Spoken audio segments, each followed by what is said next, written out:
మరి చిన్న ప్రార్థన చేసుకొని కొద్ది నిమిషాలు మరలా వాక్య ధ్యానం చేసుకుందాం. మనము మహాగణుడా, మహోన్నతుడా, పరిశుద్ధుడా, ప్రేమగల తండ్రి, దయగల దేవా, నీకు వందనాలు, నీకు స్తోత్రాలు చెల్లిస్తున్నాము అయ్యా. మరి నీ కుమారుడు శేఖరన్నను తండ్రి పవిత్ర చెల్లిని జతపరిచి సంవత్సరం అంతా కాపాడి భద్రపరిచిన సందర్భంగా అయా కృతజ్ఞత కూడికి కుటుంబం పెట్టుకొని ఇంతవరకు పాటల ద్వారాను అయా ఆరాధన ద్వారా గణపరచబడి అయా నీ దాసుని నిలబెట్టుకొని తండ్రి ప్రభా నిన్ను తండ్రి ఆశ్రయించి అయా నీకు కృతజ్ఞత కలిగి ఉండాలి అని ప్రభా నువ్వు అద్భుతమైన రీతిగా నీ దాసుని ద్వారా మాట్లాడిన ఆ యొక్క వాక్యమైన విత్తనమును మా అందరి హృదయంలో ఫలింపచేయండి. వాక్యానుసారమైన జీవితం దయచేయండి. మరొకసారి తండ్రి వాక్య ధ్యానం వెళ్తుండగా మీరు మాతో మాట్లాడండి. వినగల చెవిని గ్రహించుకునే హృదయాన్ని మాకు దయచేయమని కోరుచు యేసు నామములో ప్రార్థిస్తున్నాము తండ్రి, ఆమేన్. దేవుని నామానికి మహిమ కలుగును గాక. మన ప్రభును రక్షకుడైన యేసుక్రీస్తు ప్రభు వారి నామం పేరట మరి శేఖరన్న పవిత్ర చెల్లి యొక్క జీవితంలో చేసిన వారి యొక్క వైవాహ జీవితంలో దేవుడు చూపిన కృప కొరకు మరి ఈ కృతజ్ఞత కూడిక వచ్చిన మీ అందరికీ కూడా మా హృదయపూర్వకమైన శుభాభివందనాలు తెలియజేస్తున్నాము. ప్రియమైన దేవుని బిడ్డలారా, మన దేవుడు కుటుంబ వ్యవస్థను ఏర్పరిచిన దేవుడై ఉన్నాడు. ఏ వ్యవస్థను ఏర్పరిచిన దేవుడు? కుటుంబ వ్యవస్థను ఏర్పరిచిన దేవుడై ఉన్నాడు. చూడండి, దేవాతి నేను ఎక్కువ సమయం తీసుకోను, కానీ పెళ్లి కాని వారు, పెళ్ళైన వారు కూడా ఈ మాటలు వినాలి. ఎవరు వినాలి? పెళ్లి కాని వారు, పెళ్ళైన వాళ్ళు కూడా వినాలి. కాబట్టి ఎందుకు అంటే భార్యాభర్తలు ఎలాగ ఉంటే వారి యొక్క కుటుంబ జీవితము ఫలించిద్ది, దేవునికి మహిమకరంగా ఉంటుంది. దేవుడు కుటుంబంలో ఏమి కోరుతా ఉన్నాడు? ఒక భర్త, ఒక భార్య ఎలా ఉండాలి అని దేవుడు కోరుకుంటున్నాడు. ఒక భర్త, ఒక భార్య ఎలాగ ఉంటే ఆ కుటుంబము ఫలభరితంగా ఉంటుందో దేవుని యొక్క వాక్యములో మనము చూద్దాము. ఆమేన్, హల్లెలూయా.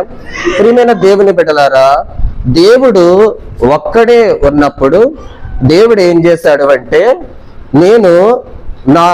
దేవుడు ఒక ఆలోచన, ఒక ప్రణాళిక కలిగి ఉన్నాడు. ఏమిదా ప్రణాళిక అంటే దేవుడు తనకు తానుగానే ఉన్నవాడై ఉండి ఆయన తన కొరకు ఆయన దూతలను చేసుకొని ఉన్నాడు.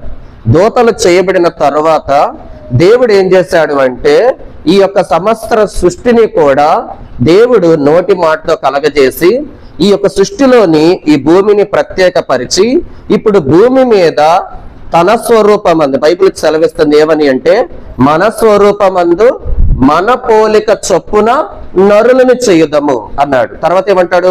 తన స్వరూపమందు తన పోలిక చొప్పున నరుని చేసెను అని ఉంటది. ఇప్పుడు దేవుడు ఏం చేశాడు అంటే దేవుడు తన పోలిక చొప్పున తన స్వరూపములాగా ఒక వ్యక్తిని సృజించాడు. దేవుడు ఏమై ఉన్నాడు? ఆత్మై ఉన్నాడు. ఏమై ఉన్నాడు చెప్పండి? ఆత్మై ఉన్నాడు. చూడండి, దేవుడు మానవుడిగా చేసినప్పుడు జాగ్రత్తగా నేను చెప్పే మాటలు వినండి. ఏంటంటే దేవుడు మానవుని చేసినప్పుడు ఫస్ట్ ఆత్మగా చేశాడు. ఏంగా చేశాడు? ఆత్మగా చేసి మనకి ప్రాణమునిచ్చి ఒక దేహంలో పెట్టాడు. ఇప్పుడు మనము ఆత్మను కలిగి ప్రాణముతో ఉండి ఈ దేహం అనే ఇంట్లో మనం నివసిస్తా ఉన్నాము. బైబిల్ సెలవిస్తా ఉంది ఈ యొక్క దేహం ఏంటిది? గుడారము అని. కాబట్టి ఇప్పుడు మన గుడారంలో ఉంది, ఇది మన నివాసం. అలాగే భూమి మీద ఈ ఆత్మ జీవించటానికి ఒక దేహం కావాలి. దేవుడు ఏం చేశాడు? ఈ దేహం అనే ఈ ఇంట్లోని దేవుడు ఆత్మను పెట్టి ఉన్నారుని ఆత్మను పెట్టి ఉన్నాడు. పెట్టి ప్రాణం అనే దీపాన్ని వెలిగిస్తా ఉన్నాడు. అయితే దేవుని బిడ్డలారా, దేవుడు ఏం చేశాడు? మొట్టమొదటిగా దేవుడు మనిషిని చేసిన తర్వాత దేవుడు ఏదైనా తోటలోనికి ఆదామును పెట్టి ఆదాముకి ఒక బాధ్యతను అప్పగించాడు. దేవుడు ఏంటిది ఆ బాధ్యత? 2 పనులు అప్పగించాడు దేవుడు. ఏదైనా తోటలో తను 2 పనులు చెయ్యాలా. ఏం చేయాలి చెప్పండి మీరు? తోటను సేద్యపరచాలి, తోటను కాయాలి. ఇది ఆదాముకి ఇవ్వబడిన పని అయి ఉన్నది. అంత మాత్రమే కాదు, కానీ ఆదాముకి దేవుడు ఒక ఆజ్ఞ కూడా ఇచ్చి ఉన్నాడు. ఏంటిది ఆజ్ఞ? ఏ ఆజ్ఞ ఇచ్చాడు? ఈ తోటలోని చెట్టు ఫలాలన్నీ నువ్వు నిర్భయముగా తినవచ్చు, ఏ భయం లేకుండా తినవచ్చు. అయితే తోట మధ్యలో ఉన్న మంచి చెడు తెలుగునిచ్చే వృక్ష ఫలాన్ని నీవు తినకూడదు, దాన్ని తిను దినమున నిశ్చయముగా నీవు చచ్చదవని నరునికి ఆజ్ఞాపించి ఉన్నాడు. అయితే ఇప్పుడు దేవుడు ఆదాముని ఏదైనా తోటలో పెట్టిన తర్వాత అప్పటికే జంతువులకి వాటి యొక్క జతలు ఉన్నాయి. అయితే నరుడు చూడండి, ఈ యొక్క భూ జంతువులు కూడా పేరు పెట్టింది ఎవరో? ఆదామే పేరు పెట్టాడు. అయితే దేవుడు చూస్తాడు ఏమని అంటే, నరుడు ఒంటరిగా ఉండటం చూశాడు. చూసి నరుడు ఒంటరిగా ఉండుట మంచిది కాదు. ఎవరు ఒంటరిగా ఉంటే మంచిది కాదు? నరుడు ఒంటరిగా. ఎందుకు మంచిది కాదు? ఎందుకు నరుడు ఒంటరిగా ఎందుకు ఉండకూడదు? అప్పటికి ఆదాముకి పాపం గురించిన అవగాహన లేదు, ఇది పాపం అని తెలియదు. ఎందుకంటే పూర్తిగా అతడు దేవుని మహిమతో కప్పబడ్డాడు, పూర్తిగా అతడు దేవుని యొక్క ఆత్మ నడిపింపులో ఉన్నాడు. ఇది తప్పు, ఇది సరైనది అనేది ఆదాముకి ఏమీ తెలియదు. అయినప్పటికీ కూడా దేవుడు ఏం చేశాడు అంటే, నరుడు ఒంటరిగా ఉండటం మంచిది కాదు అని వాని కొరకు సాటి అయిన సహాయము చేతను ఏమన్నాడు? సాటి అయిన సహాయము చేత. ఈ మాట మీరు బాగా గుర్తుంచుకోండి. ఏం చేస్తానన్నాడు?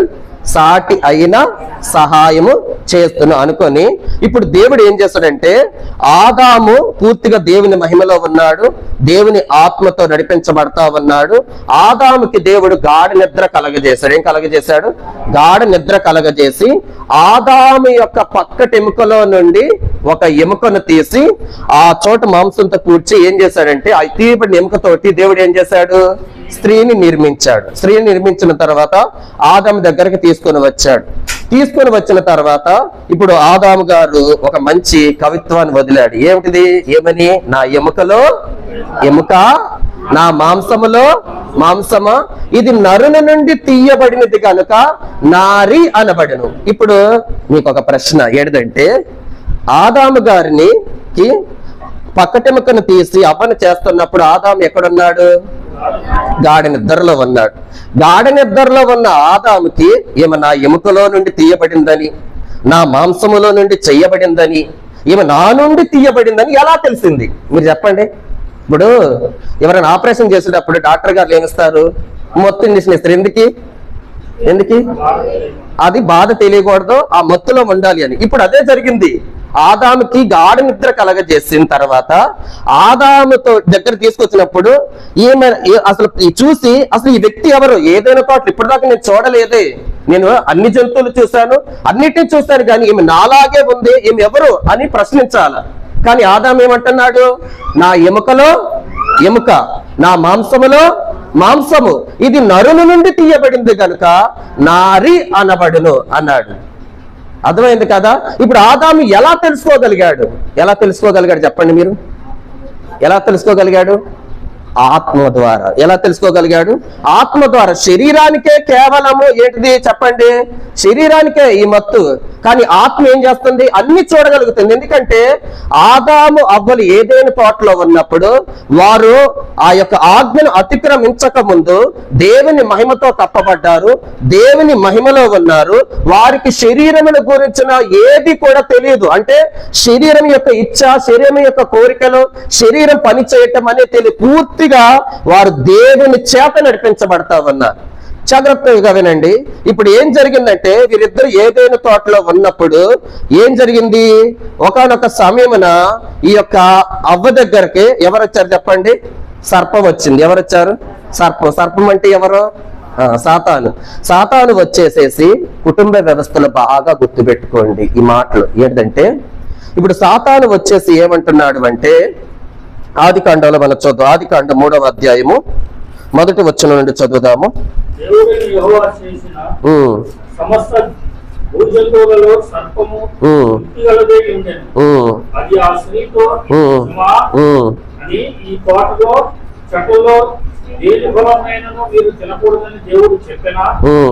అడిగాను. ఈ తోటలో చెట్ల ఫలమును మేము తినవచ్చును, అయితే తోట మధ్యలో ఉన్న చెట్టు ఫలమును గురించి దేవుడు మీరు చావకుండాన్నట్లు వాటిని తినకూడదని వాటిని ముట్టకూడదని చెప్పాను. సర్పముతో అనెను, సర్పము మీరు చావనే చావరు, ఏదైనా మీరు వాటిని తిన్నమున మీరు కన్నులు తెరవబడినను, మీరు మంచి చెడ్డలు ఎరిగిన వారి దేవతల వలె ముందురనియు దేవునికి తెలియనని స్త్రీతో చెప్పగా, స్త్రీ ఆ వృక్షమును ఆ వృక్షము ఆహారము మంచిది, నీవు కన్నులకు అందమైనది, వివేకమునిచ్చు రమ్యమైనది ఉండుట చూచినప్పుడు ఆమె దాని ఫలములలో కొన్ని తీసుకొని తిని తనతో పాటు తన భర్తకు ఇచ్చెను, అతడు కూడా తినెను. చాలు చాలయ్యా. చూడండి ఇక్కడ ఏం జరిగిందంటే, ఇప్పుడు సాతాను వచ్చేసేసి అవతో మాట్లాడటానికి ప్రయత్నం చేస్తా ఉన్నాడు. ఏమని అంటే, చూడండి జాగ్రత్తగా వినండి ఈ మాటలు. ఏంటంటే ఇప్పుడు సర్పం వచ్చేసి సాతాను వచ్చేసి ఏమంటున్నాడంటే, ఇది నిజమా? ఏంటి చెప్పండి, ఇది నిజమా? ఇది నిజమా? క్వశ్చన్ మార్క్ ఉంది పక్కన. ఏముంది చెప్పండి? Question mark. చూడండి ఇప్పుడు ఎప్పుడైనా మీరు ముసలమ్మ ముచ్చట్లు అని ఉంటాయి. ఏ ముచ్చట్లు అవి? ఇదేంటి కుటుంబం వాళ్ళు నాశనం చేసాయి. ఏంటి కుటుంబాన్ని నాశనం చేసే ఏంటంటే ముసలమ్మ ముచ్చట్లు అని ఉంటాయి. ముసలమ్మ ముచ్చట్లు ఎలా ప్రారంభం అవుతాయి అంటే, ఒక అమ్మ వచ్చింది, వచ్చేసి పక్కింటో పలానోళ్ళ గురించి నీకు తెలుసా ఈ విషయం అనిద్ది. ఇక అక్కడి నుండి ప్రారంభమైద్ది. ఏంటిది? ముచ్చట. ఎక్కడి నుండి ప్రారంభమైద్ది? ఇక అక్కడి నుండి ప్రారంభమయ్యే అన్ని కుటుంబాల గురించి వీళ్ళకి ఈ పొద్దస్తమాలు ఇదే చెప్పుకుంటారు.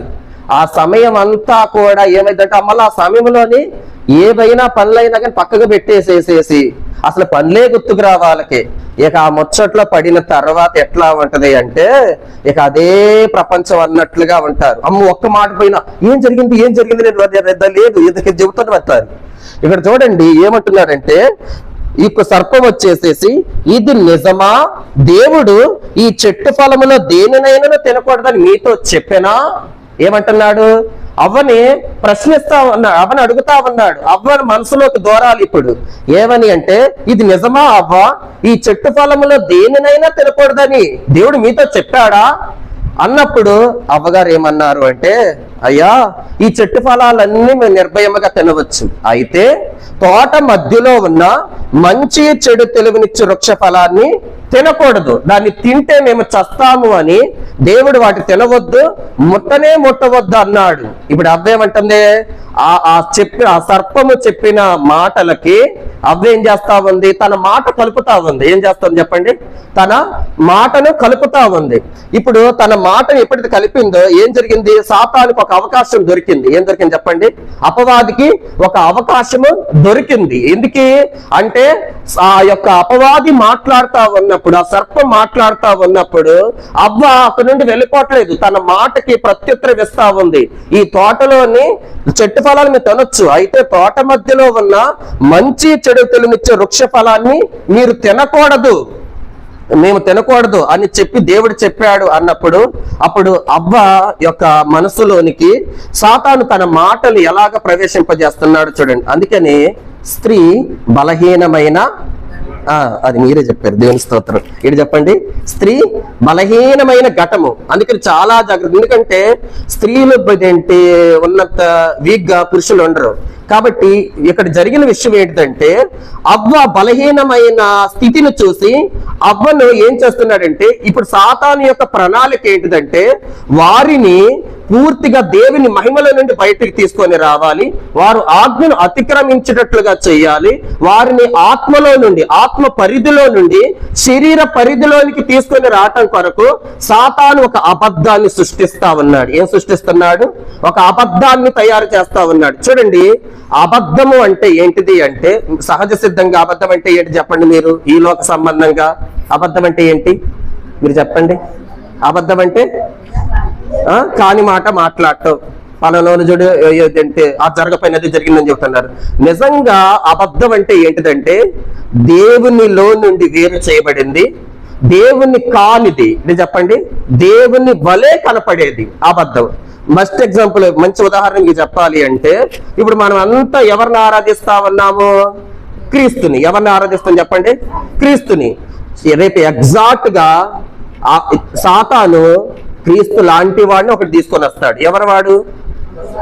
అబద్ధ క్రీస్తు. ఎవరు చెప్పండి? అబద్ధ క్రీస్తు. సాతాను చేసే మేలు పని ఏంటంటే, వాడు అబద్ధానికి జనకుడు, అబద్ధానికి తండ్రి. అబద్ధాన్ని ఎలా పుట్టిస్తాడో తెలుసా? దేవుడికి ఏ మాట ఇచ్చాడో ఆ మాటలోనే దేవుడికి ఇచ్చిన మాటలను అబద్ధాన్ని సృష్టిస్తాడు. ఇప్పుడు దేవుడు ఆదాము హవ్వలకు ఏం చెప్పాడు? ఈ పండు తింటే మీరు చస్తారు. అని దేవుడు ఏం చేశాడు? ఆదాము అవ్వలకి ఆజ్ఞరూపకంగా ఇచ్చాడు. ఇప్పుడు ఆజ్ఞ అతిక్రమించాలి, ఆ కుటుంబం పడిపోవాలి అంటే, ఆ కుటుంబం దేవునికి దూరం కావాలి అంటే, ఆ కుటుంబ వ్యవస్థ పాడైపోవాలి అంటే సాతాను ఏం చెయ్యాలా? ఆజ్ఞ ద్వారానే ఆ కుటుంబాన్ని పతనం చెయ్యాలి. కాబట్టి ఒక అబద్ధాన్ని ఎంత తీయగా సృష్టిస్తున్నాడు చూడండి. ఏమంటున్నాడు? అవ్వా తిను అంటే కింద అవ్వ ఏం చెయ్యాలా? మృదువుగా. అందుకనే కొలసీలు రాసిన పత్రిక మేము మొన్న రాత్రి అన్న మేము ధ్యానం చేసుకుంటున్నప్పుడు అక్కడ ఒక మాట రాస్తాడు పౌలు గారు. ఏంటంటే చక్కని మాటల చేత ఎవడనూ మిమ్మల్ని మోసపరచకుండా చూచుకోనడు. ఏ మాటలు అంటే అవి చక్కని మాటలు. ఇప్పుడు సర్పంత్ కూడా, సాతాను కూడా ఎలా మాట్లాడుతున్నాడు? మృదువుగా. అవ్వా ఇది నిజమా అమ్మా తల్లి అన్నాడు. ఏమేమద్దు? అయ్యో నిజమేనయ్యా అబ్బేమే. అర్థమైంది కదా మీకు? ఇప్పుడు ఏం జరిగింది అంటే, ఇప్పుడు అవ్వ ఎప్పుడైతే అవ్వకి ఏం చెప్పాడంటే, మీరు చావనే చావరు, అవ్వా నీకు తెలియట్లేదు, అన్ని ఫలాలు తినమన్నాడు కదా, ఇది ఎందుకు తినొద్దు అన్నాడు చెప్పానా? మీరు చస్తారని దేవుడు అబద్ధం చెప్పాడు, మీరు చావరు, మీరు ఎలా ఉంటారు అంటే దేవతల వలె ఉంటారు అని దేవునికి తెలియదు. ఎలా ఉంటారంట? ఎలా ఉంటారు? మామూలు తెచ్చుడు కూడా గీల వల్ల ఒక దేవతనే చూపించాడు. చూపించినప్పుడు అప్పుడు అవ్వ మనసులో ఏం పుట్టిందంటే ఒక కోరిక పుట్టింది. ఏంటంటే ఆ పండు అప్పటిదాకా ఎలా కనపడిందో మనకు తెలియదు. ఆ పండు అంట రమ్యమైనది గాను, అందమైనది గాను, వివేచనిచ్చు తెలివి గలదిగా కనపడినప్పుడు ఆమె చూసింది, అబ్బా ఎంత స్థానాన్ని మేము రాకుండా దేవుడు ఇప్పుడు దాకా మమ్మల్ని ఇలా బల పెట్టాడా, నాకు ఆ స్థానం కావాలి అని చెప్పేసేసి ఎప్పుడైతే అవ్వ ఆ ఫలాలను కొన్ని తీసుకొని తింట మాత్రమే కాదు, తిని ఎవరికిచ్చింది? ప్రేమ కలిగిన భర్తకు కూడా ఇచ్చింది. ఎవరికిచ్చింది? భర్తకు కూడా ఇచ్చింది. ఇప్పుడు ఫస్ట్ నేను ఒకటి చెప్పాను, ఆదాముకు ఒక బాధ్యత ఇవ్వబడింది అని. ఏ బాధ్యత ఇవ్వబడింది? తోటని సేద్యపరచాలి, కాయాలి. ఇప్పుడు తోటని కాసే బాధ్యత ఎవరిది? ఆదాముది. ఇప్పుడు తోటలోనికి ఏమీ రాకుండా అతను కాపలా ఉండాలి. కానీ సర్పం ప్రవేశిస్తా ఉన్నప్పుడు ఆదాము ఎక్కడున్నాడు? ఏం చేస్తా ఉన్నాడు? ఆదాము ఏం చేస్తున్నాడు? తెలియదు. చూడండి దేవుని బిడ్డలారా, కుటుంబ యజమానుడు ఇవ్వబడిన బాధ్యత కుటుంబ యజమానుడు జరిగించాలి. ఆమేన్, హల్లెలూయా. ఇప్పుడు చూడండి ఏం జరిగిందంటే, ఎప్పుడైతే పండు తిన్నారో, పండు తిన్న వెంటనే ఏం అతిక్రమించారు? దేవుని ఆజ్ఞను అతిక్రమించారు. ఆజ్ఞ అతిక్రమమే పాపము. ఎప్పుడైతే వారిలో పాపం ప్రవేశించిందో మహిమను కోల్పోయారు. ఏం కోల్పోయారు చెప్పండి? మహిమను కోల్పోయారు. దేవుడు ఏర్పరిచిన మొదటి కుటుంబంలోని దేవుని మహిమ ఉన్నది. ఏమున్నది చెప్పండి? దేవుని మహిమ ఉన్నది. ఎప్పుడైతే మహిమ పోయిందో, ఎప్పుడైతే మహిమ కోల్పోయారో, అప్పుడు వారి మీద మహిమ ఎప్పుడైతే తీయబడిందో వారి శరీరాలు కనపడటం ప్రారంభమయ్యాయి. అప్పుడు ఏం జరిగింది? వారు ఎలా ఉన్నారు అంటే దిగంబరులుగా ఉన్నారు అని సిగ్గురిన వారు ఏం చేశారు?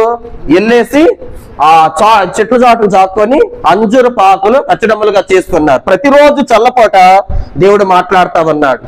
ఆ రోజు కూడా దేవుడు వచ్చేసి, ఆదామా నీవెక్కడున్నావు, ఆదామా నీవెక్కడ ఉన్నావు అడిగినప్పుడు ప్రతిరోజు ఒక మాటకే ప్రతిస్పందించే ఆదాము, అప్పుడు ఆదాము ఏమంటున్నాడంటే, దేవా నీ స్వరము విని నేను దిగంబరులై ఉన్న సంగతి తెలుసుకొని చెట్ల చాటును దాక్కున్నాను.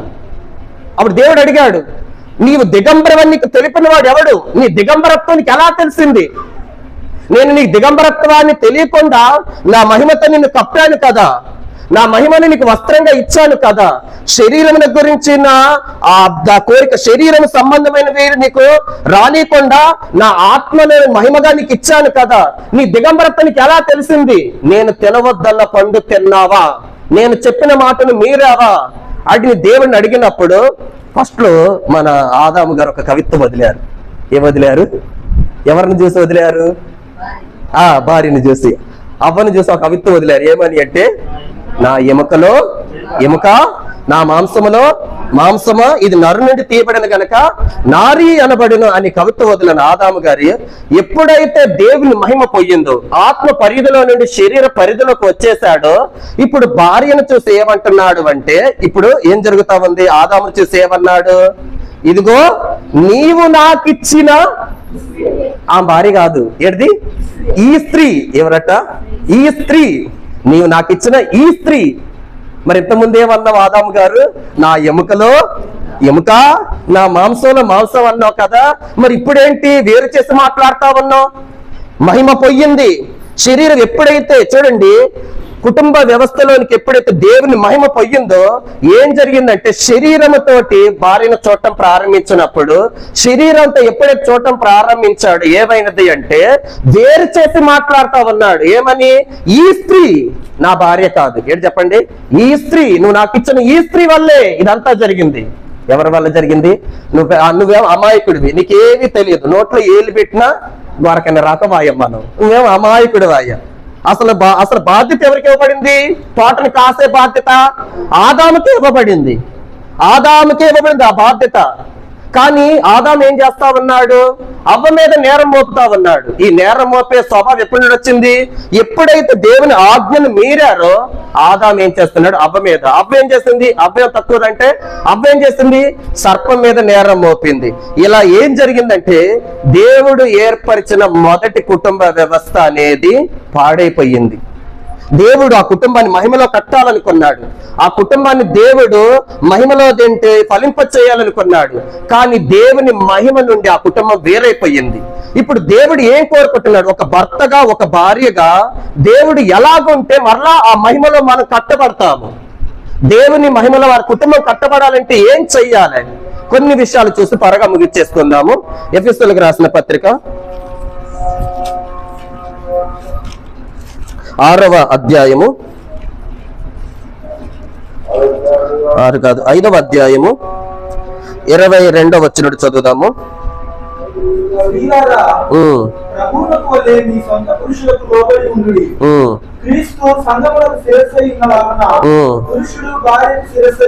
చాలు చాలన్న. స్త్రీలారా ప్రభువుకి వలె మీ సొంత పురుషులకి ఏం చేయాలంట? లోబడి ఉండడి. ఎవరికి వలె? ఎవరికి వలె? ప్రభుకి ప్రభుకి సంఘం ఎలా లోబడతా ఉందో అలాగే ప్రతి స్త్రీ కూడా తన యజమానుడైన భర్తకు లోబడి ఉండాలి. ఏం చేయాలి చెప్పండి? లోబడి ఉండాల. ఇది దేవుడు ఏర్పరిచినది. నీ కుటుంబంలోని ఒక స్త్రీగా నీవు నీ భర్తకు ఏం చెయ్యాలా? లోబడాలి. ఏం చేయాలి చెప్పండి? లోబడాలి. బైబిల్ గ్రంథంలోని 2 వ్యక్తులు మీకు చూపిస్తాను. ఓకే, మొదటి వ్యక్తి వచ్చేసేసి ఎవరు అంటే నోవాహు. ఎవరు చెప్పండి? నోవాహుకి జలప్రళయం వచ్చిందని దేవుడు ముందుగానే చెప్పాడు. చెప్పి నోవాహు నీవు ఓడను సిద్ధం చెయ్యి అన్నప్పుడు నోవాహు ఏం చేస్తున్నాడు? ఓడను సిద్ధం చేస్తా సువార్త ప్రకటిస్తా ఉన్నాడు. అయితే ఎవరో ఆ యొక్క మాటలు వినలేదు, కానీ నోవాహు కుటుంబం విన్నది. ఎవరు చెప్పండి? నోవాహు కుటుంబం. నోవాహు భార్య. నోవాహు ఎంతమంది కుమారులు? 3 కుమారులు, 3 కోడళ్ళు. మొత్తం కలిపి ఎంతమంది నోవాహుతో కలిపి? 8 మంది. చూడండి, కుటుంబ యజమానుడు మాట విని ఎన్ని సంవత్సరాలు అంట? ఎన్ని సంవత్సరాలు వాడగట్టాడు నోవాహు చెప్పండి? 100 సంవత్సరాలు కట్టాడు. మరి 1 సంవత్సరం మాట ఏంటవే గగనం. 1 సంవత్సరం కాదు, ఒక 10 రోజులు ఇట్టేదే గగనం మనకి.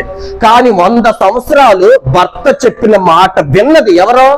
నోవా భార్య పేరు మనకి రాయబడలేదు, కానీ 100 సంవత్సరాలు భర్త చెప్పిన మాట విని ఏవయ్యా నీకు అనిపించా ఏంటి భలే కడతావన్నా అనలేదు. అందా చెప్పండి? నోవాహు, అతని భార్య, అతని కుమారులు కూడా ఏం చేశారు? నోవాహు మాట విన్నారు. యజమానుడి మాట విన్నారు. విని ఏం చేశారు?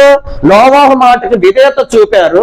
చూపటం వల్ల నోవాహు కుటుంబం జలప్రలయం నుండి రక్షింపబడ్డారు. ఎవరి మాట విన్నారు? నోవాహు దేవుని మాట విన్నాడు. నోవాహు మాట ఎవరు విన్నారు? కుటుంబం విన్నది. ఎవరన్నా చెప్పండి? నోవాహు కుటుంబం విన్నది. రెండవ వ్యక్తి ఉన్నాడు. ఎవరంటే లోతు. ఎవరు చెప్పండి? లోతు కాలంలో ఏం జరిగిందంటే అబ్రహాము లోతు ఉన్నప్పుడు అబ్రహాం పశువుల కాపరికి లోతు పశువుల కాపరికి గొడవ అయినప్పుడు వీరిద్దరు విడిపోయారు. ఇప్పుడు లోతు దేవుని దగ్గర విచారణ చేయకుండానే కొండెక్కి చూశాడు. చూసినప్పుడు ఏం కనపడిందంటే సొదొమ గొమొరాని చూశాడు. యెహోవా పట్టణాన్ని నాశనం చేయక ముందు అది ఎలాగ ఉందంటే యెహోవా నాటిన తోటలాగను ఐగుప్తు దేశం లాగా కనపడినట్టు లోతుకి. అబ్బా ఎంత సస్యశ్యామలంగా ఉంది, ఎక్కడికి వెళితే మన పశువులకి మేత దొరికింది, సమృద్ధి పంట పండింది అనుకున్నాడు. పైన చూసాడంతా కూడా లోపల ఏం జరుగుతుంది? భయంకరమైన వ్యభిచార కార్యాలు జరుగుతా ఉన్నాయి. ఏం జరుగుతున్నాయి? పైన పైన మాత్రం బాగానే ఉంది, లోపల విచార కార్యాలు జరుగుతున్నాయి. కానీ పైన చూసి దేవుని నిర్ణయం లేకుండానే సొదొమ గొమొర్రాలకి వెళ్ళిన తర్వాత సొదొమ గొమొర్రాల పాపం అంట యెహోవా సన్నిధిని తాకిందంట. తాకినప్పుడు ఏం చేశాడు? దేవుడు అగ్ని గంధకాలను కురిపించే సందర్భంలోని దేవుడు తన దూతలను పంపించేసి లోతింటికి వచ్చిన తర్వాత లోతుతో అంటారు, వాళ్ళు ఏమంటారంటే, ఇదిగో నీవు, నీ భార్య, నీ పిల్లలు అందరూ, నీ అల్లులు అందరూ కూడా ఈ వెనక చూడకుండా ముందుకే సాగిపోండి అన్నప్పుడు ఈ యొక్క అల్లుల దగ్గరికి వెళ్తేసే అల్లులు ఏం చేశారు? ఎగతాళి చేశారు. చేసిన తర్వాత ఇద్దరు కూతురు ఒక చేత్తో పట్టుకున్నాడు, తన భార్యని చేత్తో పట్టుకొని వెళ్తా ఉన్నప్పుడు ఏం జరిగిందంటే, ఏం చేసింది? వెనక తిరిగి చూడొద్దు అన్నాడు కదా, మరి చూడకుండా ఉండాలి కదా, మనం చూడాల్సిందే, ఏం జరుగుతుందో చూడాలిగా మనం. కాబట్టి ఏం చేసింది? వెనక తిరిగి చూసింది. చూసిన వెంటనే ఏమైంది? ఉప్పు స్తంభం అయిపోయింది. ఏమైపోయింది చెప్పండి? ఉప్పు స్తంభం అయిపోయింది. లోబడకపోవటం బట్టి శిక్ష అప్పటికప్పటికే వచ్చేసేసింది. చూడండి, లోబడిన కుటుంబం రక్షింపబడింది, లోబడని కుటుంబానికి ఏమైంది? లోబడని వ్యక్తికి శిక్ష విధింపబడింది. చూడండి, అందుకనే నమ్మి బాప్తిసం పొందినవాడు రక్షింపబడతాడు, నమ్మని వానికి శిక్ష విధించబడింది. అర్థమైంది కదా? చూడండి దేవుని బిడ్డలారా, కుటుంబ యజమానుడు మీ భర్తకు మీరు ఏం చేయాలంటే లోబడి ఉండాలి. ఏమైనా చెప్పండి? లోబడాలా. భర్త ఏంటిది? శిరస్సై ఉన్నాడు. ఏమై ఉన్నాడు చెప్పండి? శిరస్సై ఉన్నాడు. శిరస్సు చెప్పినట్టు శరీరం వినిద్దా? శరీరం చెప్పినట్టు శిరస్సు వినిద్దా? ఏంటి చెప్పండి? శిరస్సు చెప్పినట్లే శరీరం వినాలి, శిరస్సు చెప్పినట్లే శరీరం వినాలి. ఇప్పుడు భార్యలు అంటారు, ఏమంటారంటే, మా భర్త ఎలాంటి వాడు నీకు తెలుసా? నీ భర్త ఎలాంటి వాడైనా కానీ నీ భర్తకు నువ్వు లోబడి ఉండాలి. ఏం చేయాలి చెప్పండి? లోబడి ఉండాలి. చూడండి ఏమంటున్నాడు ఇక్కడ, ఆ మాట చదవండి. స్త్రీలారా ప్రభువుకి వలె మీ సొంత పురుషులకి లోబడి ఉండుడి. ఏమంటున్నాడు? ప్రభువుకి వలె మీ సొంత పురుషులకి ఏం చేయాలంట? లోబడి ఉండాలి. అబ్రహాం భార్య అయిన శారా అంట అబ్రహాంని ఏమని పిలిచింది? యజమానుడా. ఏమంది చెప్పండి? యజమానుడా అంది. అర్థమైంది కదా? మనం ఏమంటున్నాం మనకే తెలియాలి. చూడండి దేవుని బిడ్డలారా, ఇక్కడ ఏమంటున్నాడు? 24 వచనము, సంఘమునకు క్రీస్తు లోబడినట్లుగా భార్యలు కూడా ప్రతి విషయములోని పురుషులకు లోబడి ఉండవలెను. ఏంటంట? సంఘము క్రీస్తుకి ఎలా లోబడుతుందో, మనమంతా క్రీస్తుకు లోబడుతున్నామా? లోబడట్లేదా? లోబడతా ఉన్నాం. అలాగే ప్రతి స్త్రీ కూడా తన సొంత పురుషునికి, తన సొంత భర్తకి ఏం చేయాలంట? లోబడి ఉండాలి. ఏం చేయాలి చెప్పండి? నీ భర్తకే నువ్వు లోబడట్లేదు అంటే నువ్వు క్రీస్తుకి ఏమి లోబడతావన్నావు? ఒక మాట అంటాడు దేవుడు, నీ కంటి ముందు కనిపించే నీ సోదరునే ప్రేమించిన వాడువి కనపడని దేవుణ్ణి ప్రేమిస్తున్నావంటే ఎలా? ఏంటి చెప్పండి? ఇంట్లో భర్త అంటేనే పడదాయ్యా, మళ్ళీ మందిరానికి వచ్చి మనమేమో చేస్తామంటాం. ఇంట్లో నీ భర్తను నువ్వేం చెయ్యాలా? లోబడి ఉండాలి. ఏం చేయాలి చెప్పండి? లోబడి ఉండాలి. ఇది ఏంటిది? దేవుడు నియమించిన కుటుంబం. తర్వాత ఏమంటున్నాడు? మీ భార్యలు పురుషులారా మీరును మీ భార్యలను ప్రేమించుడి, అటువలే క్రీస్తు కూడా సంఘమును ప్రేమించి అది కలంకమైనను ముడతైనను అట్టిది మరి ఏది లేక పరిశుద్ధముగాను నిర్దోషమైనది గాను మహిమ గల సంఘముగా ఆయన తన ఎదుట దాన్ని నిలబెట్టుకొనవలని వాక్యమని ఉదక స్థానము చేత దానిని పవిత్రపరిచి పరిశుద్ధపరచుటకే దాని కొరకు తన్ను తానే అప్పగించుకొనెను. అబ్బా, ఏమంటున్నాడు? పురుషులారా మీ భార్యలను ప్రేమించుడి. ఏమంటున్నారు చెప్పండి? పురుషులారా మీ భార్యలను ప్రేమించుడి. ఇప్పుడు భర్తకి భార్య ఎలా లోబడాలి? క్రీస్తుకి ఎలా లోబడతావో అలాగే లోబడాలి. ఎలాగ లోబడతావో అలాగే లోబడి. చూడండి, భార్య భర్తల యొక్క కుటుంబం అనేది కట్టబడాలి అంటే ఆ కుటుంబంలోనికి ఒక వ్యక్తికి స్థానం ఇవ్వాలి. ఏ వ్యక్తి? ఎవరికి స్థానం ఇవ్వాలి? ఎవరికి స్థానం ఇవ్వాలి? క్రీస్తుకి. చూడండి, క్రీస్తుకి స్థానం ఇవ్వాలి అంటే ఇక్కడ ఏం చూపిస్తున్నాడంటే భార్య భర్తల యొక్క ఆ కుటుంబాన్ని దేవుడు దేంతో పోల్చాడు అంటే సంఘము క్రీస్తు యొక్క అనుబంధంతో పోల్చాడు. ఎవరో? పౌలు గారు. చూడండి, ఈ యొక్క భర్త ఏం చేయాలి అంటే, భార్య ఏం చేయాలి అంటే భర్తకి లోబడాల. దాని మాదిరి ఎవరు చూపిస్తున్నారు? ఇదిగో సంఘము క్రీస్తుకి ఎలా లోబడుతుందో ఆ మాదిరి చూడండి, అలాగే మీ భర్తలకు మీరు లోబడి ఉండండి అంటున్నాడు. అర్థమైంది కదా.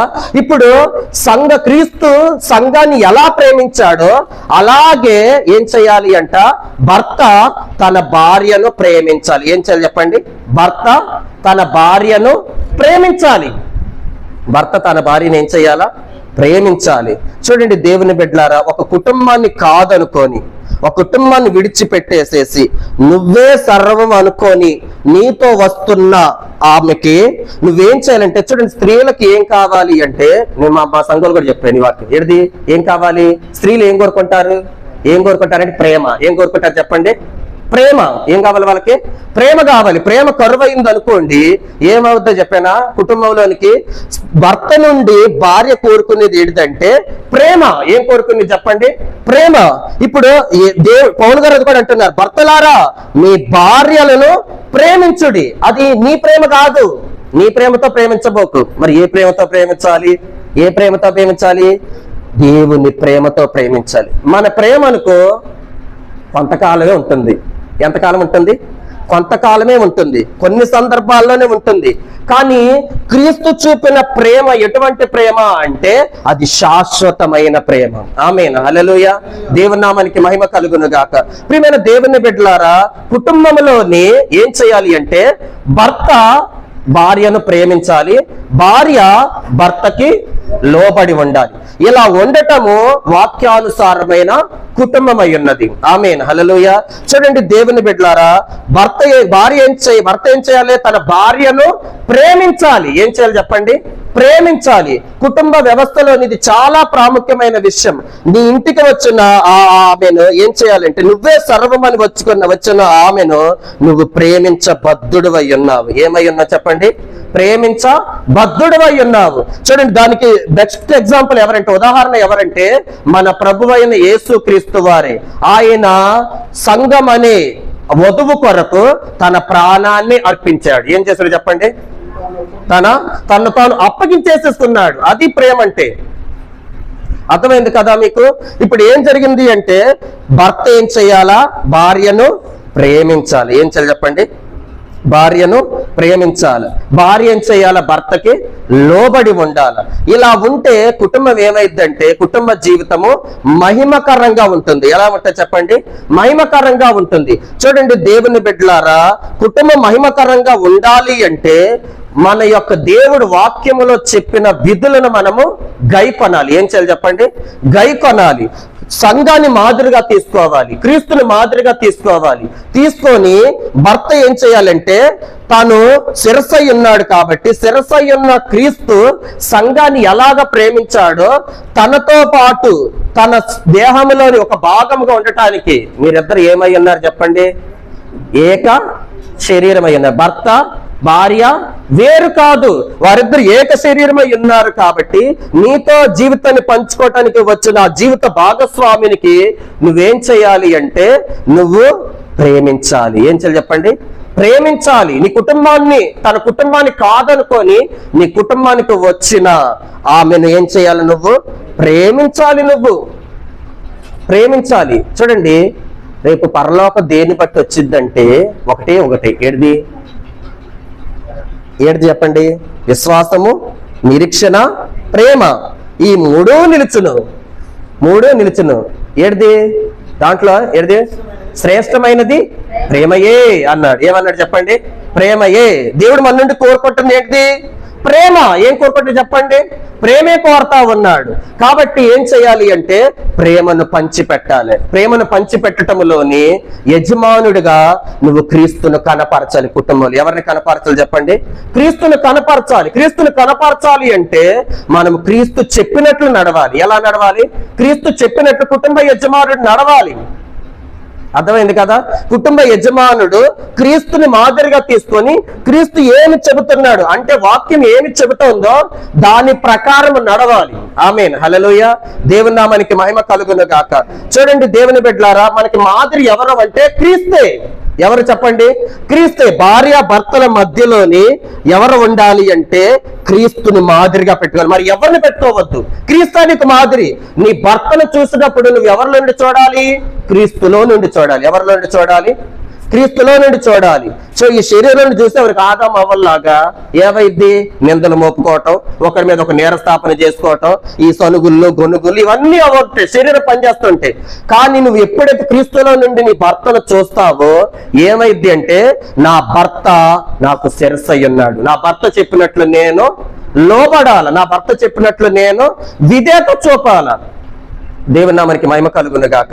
చూడండి, నేను ఇప్పుడున్న ఈ కాలంలోని ఏమవుతుంది అంటే, పాత కాలంలోని కుటుంబంలోని 10 మంది 15 మంది 20 మంది కూడా ఉన్న రోజులు ఉన్నాయి. కానీ ఆ రోజులలోని భర్త మాట అంటే మాట. ఏంటి చెప్పండి, భర్త మాట అంటే మాట. నేను ఎంతమంది కొట్టి పెడుతున్నాను అని చెప్పేసి ఎదురెదటాలు ఉండడం వల్ల భర్త మధ్యరాత్రి లేసి అన్నం వండమంటే వండాల్సిందే. కానీ ఇప్పుడున్న పరిస్థితులు ఎలా ఉన్నాయి అంటే, నువ్వే వండుకో, ఏడు చెప్పు, నువ్వే వండుకో, మాకు వండి పెట్టు. అట్లా తయారవుతుంది లోకం అంతా కూడా. చూడండి, నేను పవిత్ర చెల్లి విషయంలో చూస్తే ఆ చెల్లికి ఎంత బలహీనంగా ఉన్నప్పటికీ కూడా ఆమె తన వంతుగా తాను శేఖరానికి చేయటానికి ఇష్టపడతా ఉంటది. ఏంటి చెప్పండి, తాను ప్రెగ్నెన్సీతో ఉంది, ఆమె కొంచెం బలహీనంగా ఉన్నప్పటికీ కూడా శేఖరన్నకు ఆమె లోబడి ఉంటా ఉంది. దేవుని నామానికి మహిమ కలుగును గాక. చూడండి దేవుని బిడ్డలారా, ఏమవుతున్నది అంటే, నీ భర్తకు ఏం చేయాలో లోబడి ఉండాలి అన్నాడు. అది వాక్యము, లోబడి జీవించాలి. చూడండి, దేవుని అటువలే పురుషుడు ఏం చేయాలా, సంఘమును ఎలాగ క్రీస్తు ప్రేమించాడో అలాగే పురుషుడు తన భార్యను ప్రేమించాలి. ఏం చేయాలి, అది నీ ప్రేమతో ప్రేమించొద్దు. ఏ ప్రేమ అది, క్రీస్తు చూపిన ప్రేమ. ఏ ప్రేమ అది, మన ప్రేమతో ప్రేమించకూడదు. ఏ ప్రేమతో ప్రేమించాలా, క్రీస్తు ఏ ప్రేమను కనపరిచాడో అదే ప్రేమను కనపరచాలి. ఆమేన్, హల్లెలూయా. ప్రేమ అంటే ఏంటిది అంటే, ప్రేమ అంటే అవసరమైతే తన్ను తాను ఇచ్చుకునేది. ఏడు చెప్పండి, తన్ను తాను ఇచ్చుకునేది. ప్రేమలో ఏముంటుందంటే త్యాగం ఉంటుంది. ఆమేన్, హల్లెలూయా. కాబట్టి దేవుని బిడ్డలారా, భర్త ఏం చేయాలంటే తన భార్యను ప్రేమించాలి, క్రీస్తును ప్రేమించినట్లుగా. ఇలా ఉన్న కుటుంబం ఏమైందంటే రేపు మహిమకరంగా ఉంటుంది. ఆమేన్, హల్లెలూయా. ఎలా ఉంటుంది చెప్పండి, మహిమకరంగా ఉంటా ఉన్నది. చూడండి, అంటే భర్త యొక్క కృపావరములలోనంట భార్య పాలి భాగస్తురాలు. ఎవరు, భార్య పాలి భాగస్తురాలు. కాబట్టి వాళ్ళతోటి ఏం చేయమన్నాడు, ఏం చేయాలి, జీవమును కృపావరములో నీ భార్య పాలి భాగస్తురాలు గనుక ఆమెను ఏం చేయాలి, ఆమెతోటి ఏం చేయమన్నాడు. ఆ మాట మనం చూద్దాం, ఒక మాట చూసి మనం ముగించుకుందాము. పేతురు రాసిన పత్రిక, మొదటి పేతురు రాసిన పత్రికలోని మొదటి పత్రిక అమ్మా, జీవమును కృపావరంలో మీ భార్యలు మీతో పాలువారి ఉన్నారని ఎరిగి ఎక్కువ బలహీనమైన ఘటనని భార్యను సన్మానించి మీ ప్రార్థనలకు అభ్యంతరం కలుగుతున్నట్లు జ్ఞానము చెప్పున వారితో కాపురం చేయండి. ఓకే, ఏమంటున్నాడు, అటువలే పురుషులారా జీవమును కృపావరములలో మీ భార్యలు మీతో కూడా పాలి భాగస్తులై ఉన్నాడు. ఇప్పుడు క్రీస్తులోని సంఘము పాలి భాగస్తులు ఎలా అయిందో అలాగే భార్య భర్తలోని ఏమైంది, పాలి భాగస్తురాలయ్యింది. కాబట్టి ఏమంటున్నాడు, జీవమును కృపావరములో మీ భార్యలు మీతో కూడా పాలివారు ఉన్నారని ఎరిగి బలహీనమైన ఘటమని భార్యను సన్మానించి. ఏమంటున్నాడు, భార్య ఏమంటుందట, బలహీనమైన ఘటము, ఆమె బలహీనమవుతా ఉంటది. భార్యని ఏం చేయాలా, సన్మానించాలి. ఏం చేయాలి, సన్మానించి ఏమంటున్నాడు, మీ ప్రార్థనలకు అభ్యంతరం కలగకుండా ఉన్నట్లుగా జ్ఞానము చొప్పున కాపురం చేయాలి. కాపురంతో దేంతో చేయాలి, ఎప్పుడైనా గుర్తుపెట్టుకోండి, అందరూ వినండి అమ్మ, ఒకటి గుర్తుపెట్టుకోండి. ఏంటంటే, మీ కుటుంబాలను తెలివితేటలతో కట్టుకోపోకండి. దేంతో కట్టుకోవద్దు, తెలివితేటలతో. తెలివితేటలు అంటే ఏంటి అంటే, తెలివితేటలు ఎలా వస్తాయంటే తెలుసుకొనుట బట్టి. ఏంటి చెప్పండి, తెలుసుకొనుట బట్టి.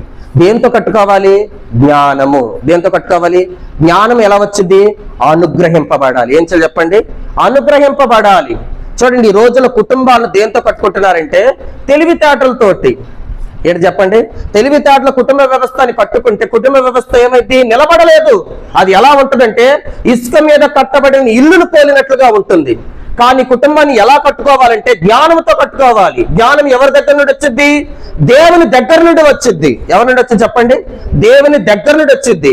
కాబట్టి దేవుని బిడ్డలారా, కుటుంబాన్ని కట్టుకోవాల్సింది దేంట్లోనంటే జ్ఞానముతో కట్టుకోవాలి. ఈ దేంట్లో కట్టుకోవాలి? జ్ఞానముతో కట్టుకోవాలి. ఇక్కడ ఏమంటున్నాడు? మీ యొక్క భార్యలను జ్ఞానముతో కాపురం చేయండి అంటున్నాడు. ఏమంటున్నాడు? జ్ఞానము అంటున్నాడు. అలాగే స్త్రీలు కూడా ఏంటిది? జ్ఞానవంతురాలు తన ఇల్లును కట్టుకొని. 3 రాళ్ళు. ఇప్పుడు ఏముంటే ఇల్లు కట్టబడిద్ది? జ్ఞానం. ఏముంటే కాపురము ముందుకు సాగిద్ది? జ్ఞానము. ఏముండాలి చెప్పండి? జ్ఞానము. జ్ఞానం ఎలా వచ్చిద్ది? అంటే దేవుని వాక్యము ద్వారా. ఏమలా వచ్చి చెప్పండి? దేవుని వాక్యం. అందుకనే భార్య భర్తలు ఇద్దరు కూడా దేవునికి ప్రథమ స్థానం ఇవ్వాలి. ఏమి ఇవ్వాలి చెప్పండి? దేవునికి ప్రథమ స్థానం ఇవ్వాలి. వాక్యాన్ని చదవాలి, వాక్యాన్ని ధ్యానించుకోవాలి, వాక్యములోని మన జీవితాలను కట్టుకోవాలి. ఆమేన్, హల్లెలూయా. ఆ కుటుంబం ఎలా ఉంటుందంటే మహిమ కలిగిన కుటుంబముగా ఉంటుంది. ఆమేన్, హల్లెలూయా. దేవుని నామానికి మహిమ కలుగును గాక.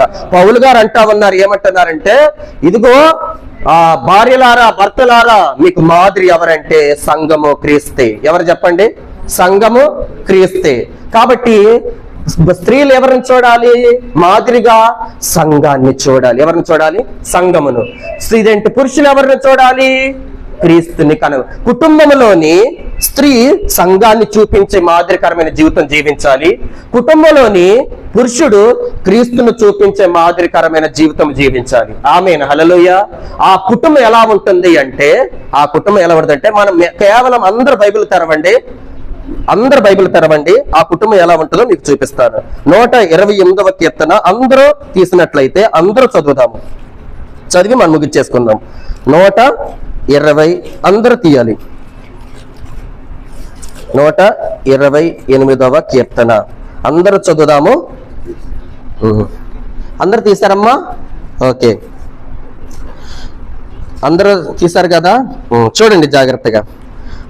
యెహోవా యందు భయభక్తులు కలిగి ఆయన త్రోవల యందు, చదవండి మీరు కూడా చదువుతుండండి. ఆయన త్రోవల యందు నడుచువారు ధన్యులు.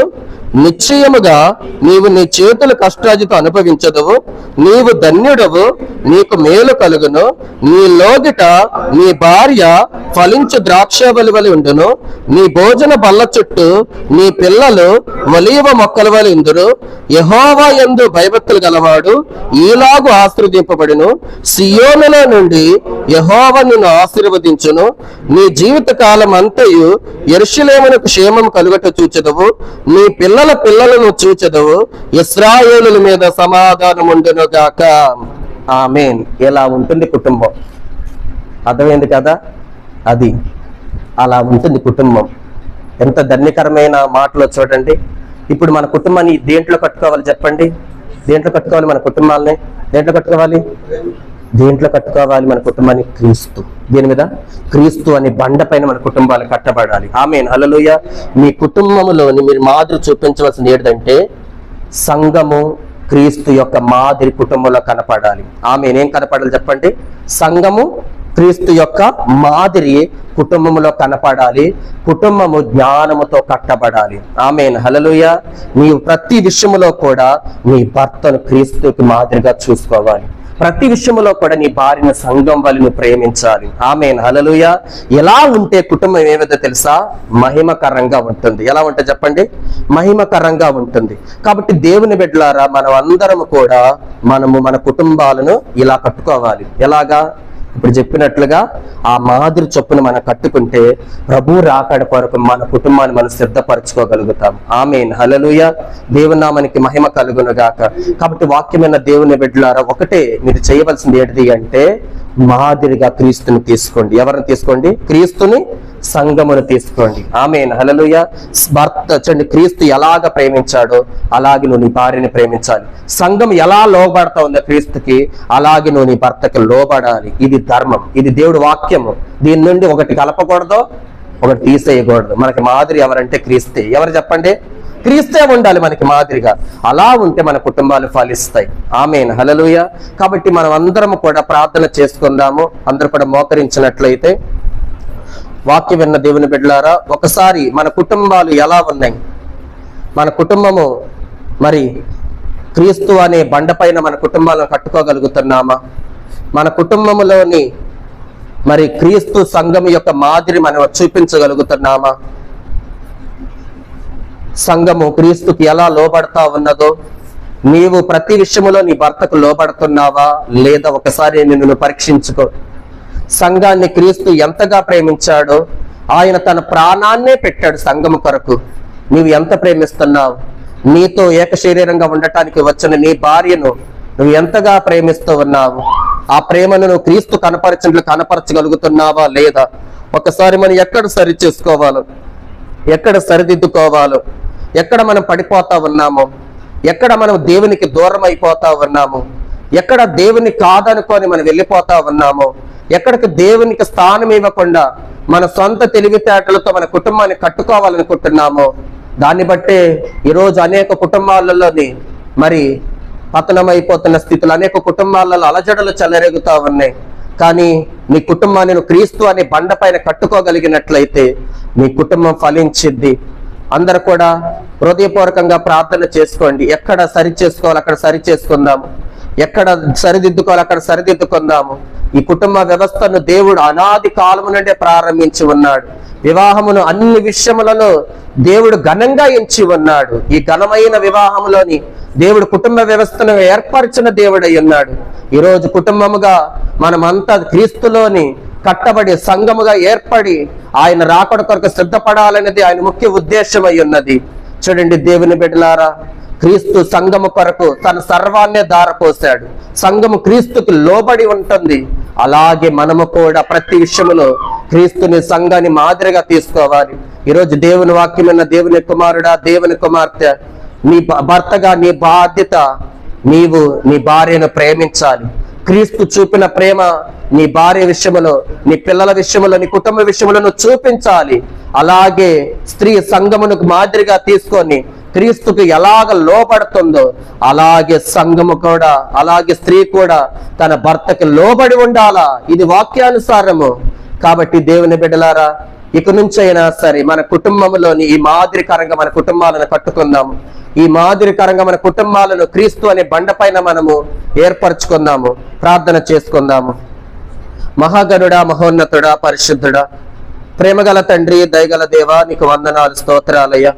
తండ్రి అయ్యా, మరి శేఖరన్నను పవిత్ర చెల్లిని ప్రభా మీరు జతపరిచి సంవత్సరం అంతా వారి కుటుంబ జీవితాలు మీరు తోడయ్యుండి అద్భుతమైన రీతిగా ప్రభా అయ్యా మీరు కాపాడుతూ సంరక్షిస్తూ వారి జీవితంలో మీరు చేస్తున్న మేలులను బట్టి, చూపిన కృపను బట్టి, అయ్యా చేస్తున్న ఆశ్చర్య కార్యాలను బట్టి తండ్రి అయ్యా కృతజ్ఞతగా ప్రభా ఈ కుటుంబము తండ్రి ఈ కృతజ్ఞత కూడికను ఏర్పాటు చేసుకొని అయ్యా ఈ కూడికలు మేమంతా పాలు పొంది ఈ కుటుంబాన్ని బట్టి అయ్యా తండ్రి జతపరచబడి ఉన్న తండ్రి శేఖరన్న పవిత్ర చెల్లి యొక్క వివాహ జీవితాన్ని సందర్భంగా తండ్రి ఈ యొక్క కూడికలు ఇంతవరకు పాటల ద్వారాను ఆరాధన ద్వారాను గణపరచబడి మొదటి వర్తమానముగా నీ దాసులు నిలబెట్టుకొని తండ్రి అయా మనుషుల కంటే దేవుణ్ణి ఆశ్రయించాలి అని మయా తండ్రి దేవుడు ఎన్నని ప్రభా నువ్వు మాట్లాడావు. రెండవ వర్తమానములో తండ్రి కుటుంబ వ్యవస్థ గురించి, కుటుంబం ఎలా కట్టబడాలో తండ్రి, ఆ కుటుంబం ఎలా కట్టబడితే మహిమకరంగా ఉంటుందో, భార్య భర్తల యొక్క విధుల గురించి నువ్వు తెలియజేసినందుకు నీకు కృతజ్ఞతలు చెల్లిస్తున్నామయ్యా. విన్న వాక్యములను అయా విత్తనములను మంచి నేలను పడిన విత్తనము వలె మా హృదయాల ఫలింప చెయ్యండి. వాక్యానుసారంగా మా కుటుంబాలన్నీ కూడా క్రీస్తు అనే బండ పైన కట్టబడును గాక తండ్రి. అయ్యా ప్రభు రాకడ కొరకు మహిమ కలిగిన కుటుంబముగా సిద్ధపడును గాక. పరిశుద్ధాత్మదేవ మేము కుటుంబ సమితంగా నీ రాజ్యములో చేరుదుము గాక తండ్రి. ఆ రీతిగా ప్రభ శేఖరణ కుటుంబాన్ని కూడి వచ్చిన కుటుంబాలను కూడా మీరు సిద్ధపరచండి ప్రభ. అయ్యా తండ్రి ప్రభ శేఖరణను పవిత్ర చెల్లిని ప్రభ 128వ కీర్తన ప్రకారము ఆ కుటుంబము దీవించబడును గాక తండ్రి, ఆశీర్వదించబడును గాక తండ్రి, ఫలించును గాక నా తండ్రి. శుభములు పలుకుతూ అన్ని విషయాల తోడయ్యుండి దీవించమని కోరుచు యేసు నామములో ప్రార్థిస్తున్నాము తండ్రి.